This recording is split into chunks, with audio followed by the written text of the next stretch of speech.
Salve, salve, turminha, vamos lá, chegou o Oliver aqui, passou reto por mim, daqui a pouco ele volta. Bora lá, porque o Inter fez uma ação muito legal hoje, até parabéns ao presidente Barcelos, a toda a sua direção, que foi chamar a imprensa para abrir alguns números do clube, né? Sobretudo com relação a... Não, mas com relação também à enchente, enfim, e o futuro do clube, as contas do clube também, então parabéns aí para a direção do Inter que tomou essa bela atitude, que é sempre melhor esclarecer, né, do que a gente acabar de ficar especulando ou receber informações de terceiros. Então vamos lá. Algumas questões, tá? Tomei nota de tudo aqui. Bom, a enchente, essa maldita enchente, tomara que nunca mais tenha que aconteça isso por aqui, deixou um prejuízo de 90 milhões de reais para o Inter. 90 milhões. A gente estava trabalhando com aquele número de 41 milhões, 45 milhões, antes, né? Não, 90 milhões. Isso é entre perda de receita, né, e também, enfim, a necessidade de aumento de despesa, porque, enfim, o CT, por exemplo, teve que ser todo reconstruído, né, o Beira-Rio também, boa parte teve que ser reconstruída, a questão de TI também, todas essas questões ali da parte, digamos, do térreo do estádio, né, além do campo. Vocês viram como é que ficou o campo, né? Virou uma piscina o Beira-Rio. O Inter chegou a fazer um vídeo, tanto que está no Gigantes, né, no documentário, aliás, um maravilhoso documentário do Inter, que o pessoal estava andando de barco dentro do gramado, sabe? O ex-gramado, no caso, virou um lago, né? Parte do Guaíba ficou dentro do Beira-Rio. Mas, enfim, prejuízo de 90 milhões de reais, com perda de receitas e aumento de despesas. Então, vamos lá. Pô, isso foi um talagaço, sendo que a CBF agora deu uma ajuda de custo de 2 milhões de reais para o Inter, vai dar mais 3,5, que é nada, né, perto do prejuízo como o Inter teve. Dívida atual do Inter, tá? É a 9ª maior dívida do Brasil, isso não é coisa dessa gestão, é coisa já que vem de anos e anos e anos e anos e anos. 694 milhões de reais. A direção já conseguiu reduzir essa dívida em 175 milhões de reais. Isso é entre serviço da dívida, né, e também juros, enfim. Boa parte desse dinheiro foi abatido com 109 milhões que entrou da LFU, e que se espera mais 109 milhões caso o contrato seja mantido como está, né? Não haja daqui a pouco uma renegociação ou a devolução de parte dos direitos aí via LFU e Live Mode. Então, o Inter em tese tem mais 109 milhões para receber. Ano que vem, o Inter pretende começar a debater modelos de investimentos, ou seja, modelos de SAF também, né? E tá mais do que certo isso, tem que começar a conversar sobre isso, tem que analisar sobre isso, sobretudo já, o mestre Audi Cunha fala horas, tem que definir o modelo que serve para o clube, para não ter que sair depois de pires na mão pedindo dinheiro. Então, o que serve para o clube, isso está certíssimo, a direção faz um golaço em começar a debater isso. Até acho que está um atraso, mas não é essa gestão só, é o clube como um todo, né?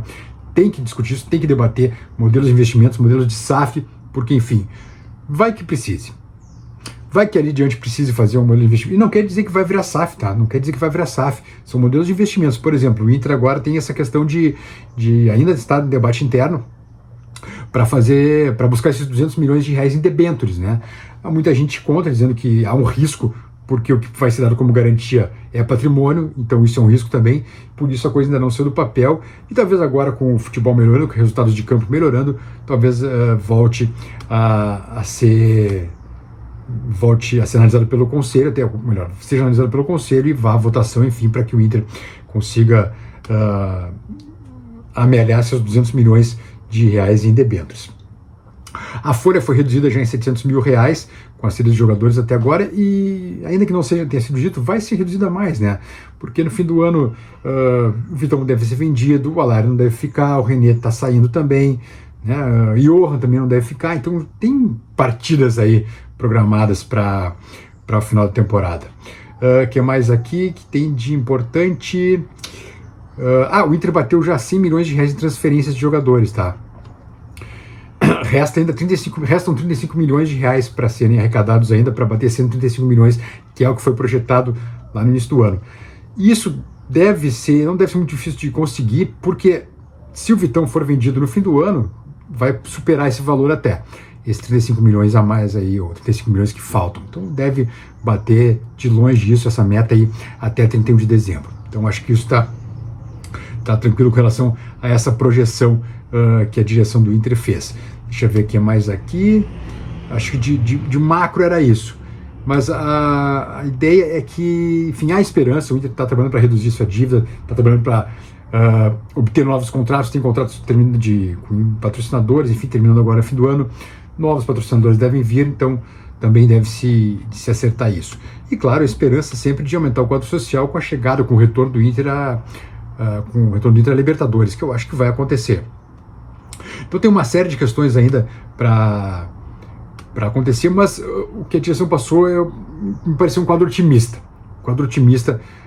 Num país em crise, num futebol que não tem SAF como outros clubes, não é rico como outros clubes, e que teve esse prejuízo aí de 90 milhões de reais com esse inferno dessa enchente, né? Então, mas as perspectivas são boas daqui para frente. Relógio na tela, por favor, meu caro Marcinho Benfica, 5 segundinhos para a gente pedir o like do pessoal no vídeo e também se inscrever no canal. Bora lá!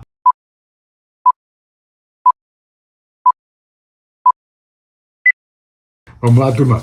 Bem, como você sabe, né, Inter e São Paulo, domingo à noite, 6h30, lá no Morumbi. O São Paulo vai de time mistão ou reserva mesmo, e o Inter tem o time praticamente completo. Só não tem o Tabata lesionado e o Gabriel Carvalho suspenso. A tendência é que o Gustavo Prado jogaria no lugar dos guris e mantendo a estrutura de time do Inter. Tô muito otimista, acho que o Inter ganha esse jogo, inclusive, porque o time vem jogando muito bem, e o São Paulo me parece que está mais focado nesse momento, e que é o certo, né?